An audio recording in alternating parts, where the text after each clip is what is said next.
Welcome back to the Commodities Institute podcast. I'm Emily Costa, and today is January 8th, 2026.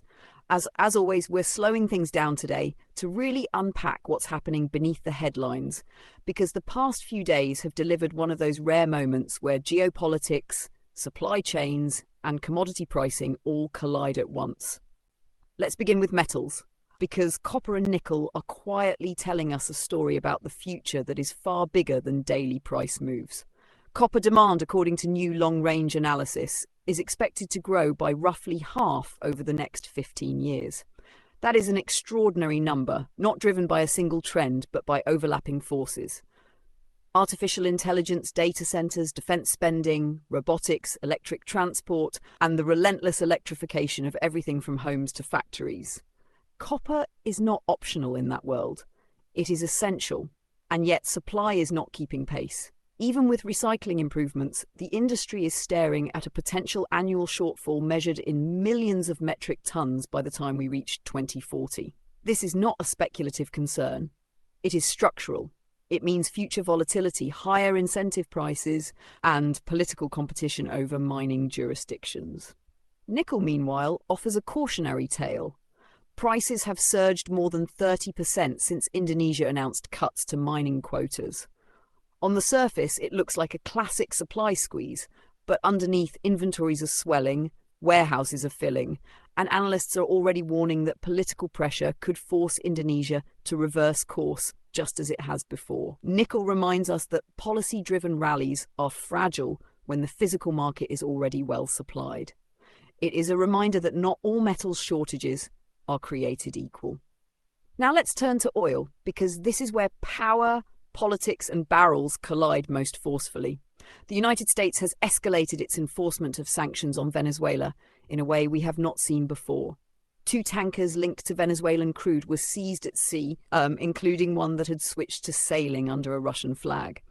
This is not just a maritime enforcement story, it is a message. Washington is asserting control over which oil flows are acceptable and which are not in the Western Hemisphere.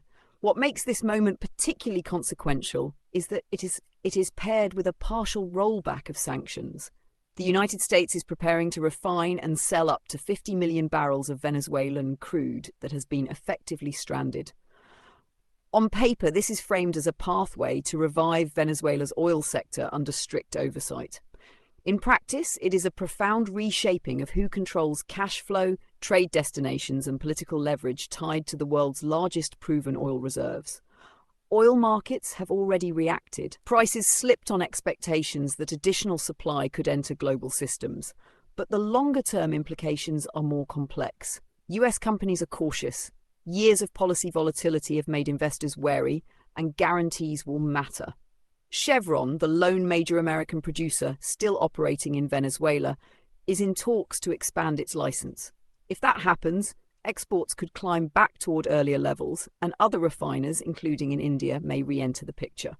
China, unsurprisingly, has pushed back hard, calling the US actions bullying.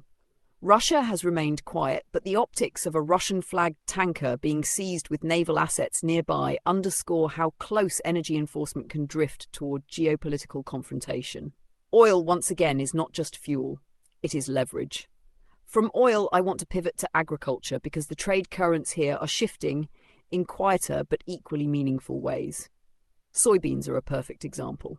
Brazil will remain the dominant supplier to China, but US competition is reasserting itself. Chinese buyers are expected to take between 8 and 10 million metric tons from the latest US crop, enough to dent Brazilian shipments next year. Brazil will still ship record volumes globally, but some of those beans will be redirected to Europe, the Middle East, and Southeast Asia. This is not a collapse in demand, it is diversification. It shows how geopolitical relationships, currency dynamics, and logistics can subtly reroute flows without changing the total size of the market. Corn and barley tenders from South Korea and Jordan reinforce that point. Demand remains steady, but buyers are increasingly precise about timing, origin, and freight flexibility. In a world of tighter margins, logistics matter as much as price.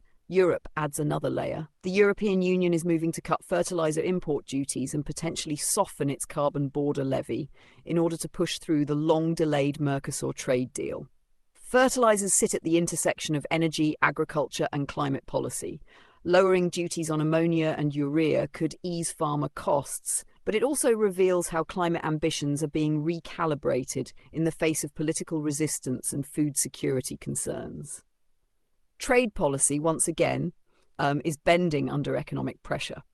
That brings us to carbon and power, where reliability is becoming just as important as decarbonisation. In Japan, revelations that seismic data was falsified during the review of a nuclear plant have thrown years of regulatory work into doubt. The regulator may restart the entire process or deny approval altogether. Trust once broken is difficult to restore, and nuclear power depends on trust more than most energy sources. Vietnam faces a different challenge. Rapid industrial growth, extreme weather, and rising electricity demand have pushed the country back toward nuclear power after years of hesitation. Negotiations with Russia are being fast-tracked after Japan pulled out of one project, citing unrealistic timelines. This is energy security in real time. Countries are discovering that renewables alone cannot always meet surging demand quickly enough, especially for manufacturing hubs. Finally, I want to tie this all together. What we're seeing across oil, metals, agriculture, and power is not chaos, but recalibration.